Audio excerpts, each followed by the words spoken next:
Hi, everyone. This is Andrew, and welcome to school. This is our first case study, and it's on quite a company. It's called Great Bear Resources. We first looked at the stock when it was back in 2018, still around the dollar mark, and this thing ended up being bought out at $28.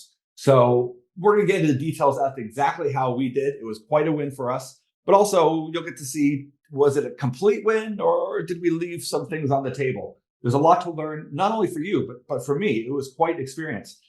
So join us in this case study. And if you're concerned about spending $5 to see, let me just promise that you're going to get your value at the very end, because there's two ideas there that we feel strongly about. They're certainly worth $5, but they're at the end. Skip to the end if you want to see them right away. But there's two great ideas there. But check out the video, engage with us, tell us what you think, what you would have done. Let's start building this community. We're really excited to be working with you. Hey, everyone. Welcome to our first case study. And this one is a big one. And listen, why not start with the biggest win, the biggest story in the mining sector?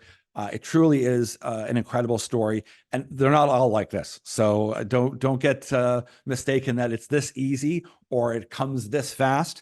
But this truly was an amazing story. Fun to be involved in, to make some money in, but also one of few people that actually worked with the company, did have a contract with them, with the communications and IR team, to get the story out, because we really saw that this was something special. And let's just kind of take a step back and just kind of look at what Great Bear was. It was a Vancouver-based exploration company focused on the Abitibi, so the Red Lake District of Ontario, to be more specific. This is a incredible region. It boasts around 30 million ounces of gold production to date, with about 28 mines. So this is, obviously a very, sought after and excellent region by any standards out there. But this was a standout property and story as the exploration started in the 1980s by Teck. They found the Dixie Limb using electromagnetic survey, and Teck drilled it. A few other juniors over time bought it, drilled it, didn't get any luck. So there's lots of data on it.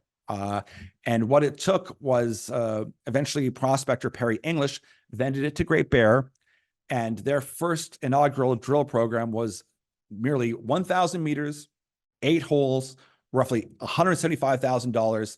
And truly, as Chris Taylor, the president CEO, says, it was make the project sink or swim. And in fact, Chris Taylor, who is the president and CEO, he took money from his home equity line of credit for this 8-hole program. Chris saw something different in the data and imagined a new theory, new targets, and a new approach to tackle the property. And remember, this is as much a treasure hunting expedition as it is puzzle solving or like a detective sleuthing. You have to look at all the information and data and then reinterpret it and propose new models. And, this came with a lot of data, and that's what it took. And that's what caused this to be a big win. Now, you'll notice, as mentioned before, part of the thesis as the market mindset is that you have to have all these components. You have to have, and you'll hear us say it over and over again, you need to have the right people. The people make the projects. You can get rid of a lot of projects and a lot of companies out there right off the bat by looking at the people involved. That can make your analytical work quite simple. But you also have to have the right metal. You have to have the right project. So the right project with the right team in the right area, because they have to have that expertise, not only with the geology, but also dealing with the governments and the permitting and whatnot. So you really have to have those key components, plus one final piece, the right capital groups. You need to have the right money. Because these can, Great Bear worked out like a solid lineup for the most part. You don't see that often. You need to have people with deep pockets to come back to that believe the thesis, because this is heavy R&D. It costs a lot to drill. This is not for the faint of heart. But once again, you don't see this every day. This was truly a special case scenario. And you needed all of these components to make this come true. And we won't go through all the details of the key points and key events. We've listed those. But what I do want to say is, as far as we were concerned, I started looking at it, Great Bear in 2018. I think it was in September. I had written an article that following September and November. It took me a while because it was my first first set of articles that I was writing at the time. And I was trying to narrow down the companies that I really wanted to focus on and get out there. And I was looking at Tudor Gold at the same time, who I was also writing about. And that's a whole other great fun story as well that we did very well on. But I wrote the article, A Great Roar, which is a fun little title on a Great Bear out there in the wilderness roaring loud. And I was just getting plugged into the mining crowd at that point and new to the scene. And although I had a good resume, I'm still pretty new. And there's one thing I can say is mining needs a lot of talent. So I encourage anyone who's young, and if you think climate change is a significant problem, other than this being a gold story, we need mining in order to get all those resources. You're going to hear me say it over and over again, whether you look at our book, at our training courses, you hear me in the community talking about it. We need to be focused on getting resources out of the ground, and Canada is a critical place. It's mineral rich. We do it cleanly, we do it well, and we could be in center stage of feeding a lot of metals and minerals to the US and creating all the solutions that we want, whether it's nuclear, whether it's solar, those all take metals. Anyways, I digress. We got to the party late with Great Bear. And for some of you, that'll sound funny because the stock was $1.91 when we got in. And that is late for a junior, but we did nonetheless.